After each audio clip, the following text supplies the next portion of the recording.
we just saw a bounce back. Lucifron was able to brutalize through raiding in game 1. Beastie comes over the top with even earlier raiding in the second game to ensure victory. That means that someone has to raid the other's base at 5 minutes to win this, right? Hey man, some of you from the future, I'm not, okay? So let me just update the score in real time there. 1-1 is the score. We enter our 3 minutes of peacetime to decide where we're going to go, and Lucifron already, without hesitation, decides he wants the edge of the map. This is premium Lucifron. He loves playing map edges here. In fact, if you guys have ever watched him, historically on the French, he is the player that most frequently will build a secondary TC up against the edge of the map if there's a resource like deer or a woodline there. He loves this idea of removing angles of approach to his base so that he, A, can more easily wall himself off to defend, which B, then allows him to send everything to aggress his opponent's base. BC, on the other hand, plays a little bit away from the edges, but into a resource-rich area with natural defenses, which makes a lot of sense when you play Mongols, as you can't, of course, wall. What he does get here is insane value. Just look how defendable this location is. Woodlines on every side of your TC, gold not too far away, board that you can aggro right underneath the town center influence, and a trade opportunity right behind you, as well as having the line down the center. Now, there is going to be a play under fishing first by Lucifron as he moves south side with a few villages. Beastie, surprisingly enough, does not know about this. And not only that, hold on a second. It puts the lotion on or it gets the hose. Stop doing that with the axe. It puts the lotion on or it gets the hose. All right, it looks like you're getting hosed either way, buddy. You're not getting out of there anytime soon. Okay, that is hands down the worst spawn spot I've seen so far in this tournament. I think he's actually trying to make enough room for a lumber camp. Beastie has just accepted the reality of this villager. Oh. Poor Marie, she left home at a young age. Little did she know that she would never see her family again. But she was a damn good lumberjack. Alright, so that villager is only ever doing one thing in this game. The other villagers are going to make up for it, though. Pumbaa must be killed. Don't ask me why. That's just that's the written story we've got so far for Lion King 3. I'll update you if it changes. Let's talk a little bit about the dynamics of this is, right? We've seen the lay of the lands. We've seen what they got access to. Looking at the opening, I have one key concern for Lucy, and it is a lack of gold. But because he's playing fishing, and it's in a choke point you can defend, which also doesn't seem to have even been discovered by Beastie, what I'm expecting from Lucifron is for him to play the trade network. If he sets up the trade network, he'll have an access to gold, even just passively, slowly over time, right, at 56 gold per minute with 2 garrisoned. That will allow him to eventually reach a castle age timing, because my thought process here is he actually has options. He can either go mass into wood, or he can mass food and gold. He can go either castle age or go for mass archers. Either way, he's going to be able to make his choice very comfortably based on what Beastie does. And Beastie could force a mass archer commitment with this opening of spears into what is likely going to be a trade follow-up. We'll see. It's actually good. Wow, double rack. So yeah, Lucifron, he understands he needs to guard. Did Beastie spot it? No. Beastie is looking for it, right? He doesn't even know where the base is. He doesn't know about the fishing. Lucifron is preemptively building the double racks, expecting the early spearman opening, so he can block an outpost rush. Question is whether he's going to be in the right position to block it indefinitely. It's still a question on whether Beast is going to be able to find it. Like, he's scouted a lot of the map, but remember, he has to go back and double check a lot of these areas now, right? Because the town center could have been placed after he left. So there's a possibility that he might check this water side and not realize how far it wraps. But luckily, no, scrap that. Not luckily for Beastie fans. Beastie goes right. Oh, this is a Morpheus moment right here. My friend, you could have woken up from the nightmare. You could have lived the real life. If he went left, he would have spotted the dock and blocked it. But he went right. And that leads you back to your mundane life in the office, Neo. Never to become the chosen one. He won't even be able to wrap around. I don't actually think Beastie's going to discover the fishing at all. We'll see if we cast a curse it, though. He's heading left. He is suspicious. And he spots the second dock. But wait, will he check further? This is really important. Because the other issue now is because there's one dock here and you want to torch it down. If Lucifron just builds up a wall here, you can't access the fishing still. So he's still in a very comfortable position in that situation. And he needs to be, remember, because at home he has no food and Beastie has a boar in comparison. That being said, Spearmen are on the move. So Lucifron moving out to react to this. Beastie, 2 Spearmen are not here. He will be outnumbered in this battle. Villager is at least taken out. Now the Spearmen should be able to fully react. And walls have gone up, so he did make the play we talked about. No access for Beastie. Fishing will continue to boom. Already up to 7. Remember, these are deep water fish. A good position for Lucifron to be in. Means he should be able to crack a feudal age timing as quickly as Beastie. But Beastie has clearly targeted out. You can see what's happening here. But it's a bit deceptive. A lot of these fishing boats have not dropped off yet. So a bulk load will be shifted into the bank of Lucifron. He's going to damn well need it. Khan gets taken out. Slow reactions out of Beastie. He's in his 30s, right? His old man reflexes is fine. But not that old, not that slow. He instantly pivots back. He has the numbers now, so he'll be able to get this outpost up. However, he needs to micro correctly here, because if he loses one of those spearmen, it'll be a disadvantage. Instead, Lucifron loses one. And Lucy, he's not targeting the low health ones here. Finally, he's going to shift targets. That evens them up, and nice. That's the beeline he wants there. 2 villagers, but problematic here. Spearman damage, only a little bit better than the Villies. Has to back away. Now, Beastie, he should have scouted that second dock, so he should realize that this outpost on its own is not going to be good enough. And the meta shows up. To do what? What? Well, he just threw away Spearman for nothing there. Was there a misclick here? Because the Spearmen are on the wrong side. It looks like he's trying to regroup now, but outpost is definitely going up. And because Lucifron doubled down on spears, notice that he's now further away from a tech up. Problematic. How is he going to recover this opening? Because Beastie is going into trade as anticipated. So this will allow him to get the double traders out and go for the neutral trade post. Lucifron probably can't think about building more spears yet. He needs to actually tech up. He's going to begin it now. Doesn't feel safe about the idea of going for the passive gold. So instead, it is going to be the Madrissa at home. That means that if he gets pushed off of food on the seaside, he'll still have something at home. He did get an outpost up on the gold, so should have access to gold if he wants to pivot towards a Castle Age rush. Shouldn't be too easy to shut him down, considering Beastie's only got spears early on. Speaking of which, though, his front has got a lot more spears in this area. Does he want to commit to it? He's just going to run by. He tries to block the second outpost. Good play there. Will mean that he sacrifices 1 or 2 spears, but worth it to deny the build-up here. Should be able to even get his hands on one of the Villies. Oh, that's actually nicely played. He just done enough damage to finish off a villager, which forced the ungarrison, probably saved an extra spearman's life.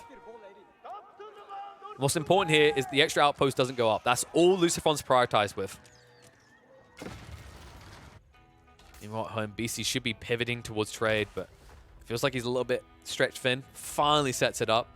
I think he didn't have enough people on wood initially. A lot of food at the moment, but I am worried about this for Beastie. The ball's about to dry up. At which stage your food income takes a dive. So Beastie, yeah, I was about to say, the better play might be this. Take that villager, build a dock. You need to get fishing access, or at bare minimum, prevent Lucifron's fishing. Now, keep in mind, long term, you might lose out on this, though, because Lucy has built a lot of spearmen. And you can easily win this initial clash with the feudal age upgrade, which is now in place. Problem here, I do see, though, is he did tank a lot of damage with his meta. He could commit onto the villager and kill him off before the dock goes up, and I think that's the play to make here. There seems to be some hesitation. The archer ship instead will come in. Nice play there by Lucy. We didn't see it. Neither did Beastie. So archer ship now can just patrol. He's probably going to set it to a patrol motion, and this is where Beastie can't get on water at all. You can see he's just checking everywhere. Beastie instead has to go for something else. It looks like he's trying to block out gold. Oh, the problem is the outpost is already up. And he's walking in blind, remember. So by the time he sees this outpost, it could be garrisoned. He could be dead. There it is, Beastie. Will look to back away. One villager down, though. Good reactions out of Lucy. The funny part is Lucifron at this stage can just continue to mass Spearman until he sees a reason to do someone else. That reason is coming soon, though. Magadai are being prepped by Beastie. Something... It's a bit bold with this format, right? You don't have fishing. You just destroyed that boar. He's gone. You've got limited sheep, no pastures. Magadai are not cheap, but if you stop at like 6, they can work. Problem is going to be these static point defenses, of course. And, well, the other problem you're going to have is you are playing against the Ottomans. And we talked at the beginning of this game about the logical openings and what you want to go for. You either go for fast castle or you play prolonged feudal with mass archers. And as we can see, Lucifron's getting ready to mass those archers. Problematic, just a few of them can ruin you. Magadai are going to attempt to ruin Lucy. Remember, he was lacking stone. Looks like he got enough bank to build a few of the military schools. Will not be denied long-term here. Interestingly, he didn't want to play Southside there, considering he had a little bit better vision in the area. But in fairness, BC had splintered his forces across. Wasn't going to make it easier either way. BC, who's now setting up the outpost himself to get the yam for his trade, so that's going to boost his income. What's more important is the next 2 minutes. Lucifron needs to prevent these forward outposts and start to push out. If he gets the timing right, with this many spearmen, he could take out the outposts and shut off trade entirely. Yeah, the problem with BC now is he invests in Magadai in a situation where there was nothing to raid, right? Like, the outpost already being up, which he didn't know about initially, means he didn't have a breach point there. The home wood line is quite easy to defend if you approach it correctly, which most players will against Mongols, where you funnel it out, you hollow it out first. And then you've got a backup wood line north side that's easily defendable. So Magadai long-term don't really have any clear value for Beastie, especially now that he sees Lucifron is doing the Archer mass build. So now Beastie's only choice is to try and mass Archer Spearman and aim for Castle Age. That's going to be difficult, though. He's already behind the Archer count. If you want to get Castle Age, you're going to need a lot more resources out of this trade network. However, the trade has been shut down. Beastie, at least several of the traders on the way. He'll probably never trade again. The only way he can get an opportunity is if he now breaches the base. So while the army's away, he needs to keep raiding back at home to force Lucifron to come and defend. And then every time Lucy defends, his traders need to get in. It's like Lucifron isn't hesitating to commit to the aggro here. Love this choice, remember. We've seen a big pivot in player behavior in the last 3 or 4 months. It used to be you saw your opponent does something, you come back defend, right? Oh, he beat me to the raid. I'm now going to go rush and defend. Players very quickly realize, oh, that's very inefficient. I'm essentially Benny Hillsing the game. I'm chasing after you, but I could probably do more damage myself. Players have gotten fantastic at identifying this and not forfeiting an aggro lead, which is what Lucifron would have done if he backed away instantly. But now he gets enough troops together that he's able to push towards the base. So he secures east, he defends west, and now he converges to the north side. What he's essentially done is he prevented BC's expansion to the east, and then he's pushed him into a corner. Brilliant play out of Lucy. I love the strategic element. And speaking of strategic elements, look at what we've got here. He built imams. He used one of the vizier points. So Lucifron is telling us a lot about his plans here. He wants a very fast game. Long term, you've lost out on vizier points now because you went for the imams. You know, you essentially want to save every vizier point you can for more valuable things down the line, like getting access to passive reduction at night, janissaries, which are very pricey vizier council investments. But when you go in for the imams like this, it gives you a very potent early timing. Think of this as the Delhi on cocaine, because they go fast and hard and they do not die. And Beastie, if he snipes out these imams, things can look up for him. But notice what Lucifron's going to do. He'll peel them back. They're not part of the engagement. This isn't like a Delhi player where they're with the front line and they're healing. The goal is between assaults, these guys are chivalry for the Ottomans. Such a good way of playing this. I've been waiting a long time to see people utilize imams this way. A lot of the time we see imams, they get committed into an early fight. One of them gets sniped down by an archer, and then the other one walks all the way home. This way, realistically, what he could do, Lucifron could leave one at home and just keep one behind in reserve. Lucifron, perfectly poised here. Look at what's happening. He's teching up to Castle Age, and he has an assaulting army of double the size of Beastie's. Beastie, nowhere near ready for a tech up. Very problematic here. He's at least got food sources in the east to keep him going, but he needs to fight tooth and nail to defend that trade. Trade that Lucy was thinking of intercepting. It looks like he got a little bit too bold here, a little bit too brazen. is going to back up. Remember, most of the eco advantage BC has is in trade here. 15, in fact. On the other side, for Lucifron, it's all in that fishing. One is vulnerable, though, and the other is most definitely not. Lucy, he's now just going to wait for his timing. So he's going to look to crack that castle age. He's going to look to upgrade the archers, and then he's going to look to go. If he gets a favorable fight before then, he will take it. He might get an opportunity here. He's identified the traders online again. Like an owner booping the dog on the nose. No trade. Not today. Like BC's trying to like drag his balls across the carpet. Like, no, bad dog. No trade. It's a lot of trade as well. If he actually goes in now, Beastie's pretty stuck. It seems Lucy's hesitant. He doesn't want to throw away anything. So instead, he's going to slow approach this with the ram. Remember, vision-wise, you're pretty limited as Lucifron compared to Beastie. That's another paranoia for Lucy, as he sees very little in these engagements. Still, you've invested in the imams, you have a clear lead, the tech ups are about to come out, this is the time to go, and the timing is perfect. He baits in the attack speed arrow, and the upgrade comes through. Veterancy achieved. Beastie cannot win this fight, he needs to get out fast. Lucifron with a full commitment. Throws the spearman away, Rams will move in to clean up the outpost, and that is it. Beastie has no more in the chamber to fire. He will call GG. Lucifron annihilates one of the top players in the Nomad Clash and continues through to another round. Keep on saying Nomad Clash instead of Nomadic Clash. Yeah, what play actually out of Lucifron. A little bit more defensive than he needed to be, which surprised me. A guy who's usually very aggro-oriented, but it comes back to that style of aggro. What was happening here was a staged battle. Lucy thrives on raids, which is why he played north side. He was looking for a way to chip away again. Eventually, he realized what his eco and military advantage was looking like and just pushed in entirely. Look at this game, like some people saying such a bad spawn area for Beastie. Beastie didn't have the worst spawn area, actually. So his opening starts with trip wood lines, gold not too far away, neutral trade post behind him, stone behind him. He's got a boar right next to him at the start. Meanwhile, on the other side, Lucifron's start is very defensive, but very limited as well. The big issue here is that Beastie didn't know about the water side. In fact, he didn't scout it until, what, 5 minutes in the game? Something like that, when he started building spears. Even then, at that point, what Lucifron done really well is, although his TC is in a pretty shoddy location, he plays right into the corner along the shoreline so that his docks aren't easily accessible. And he makes the correct call to play Mass Spearman to drag that Dark Age longer, which benefits him because he's fishing and escalating that count. As Marine Lord simply put, no dock, no win.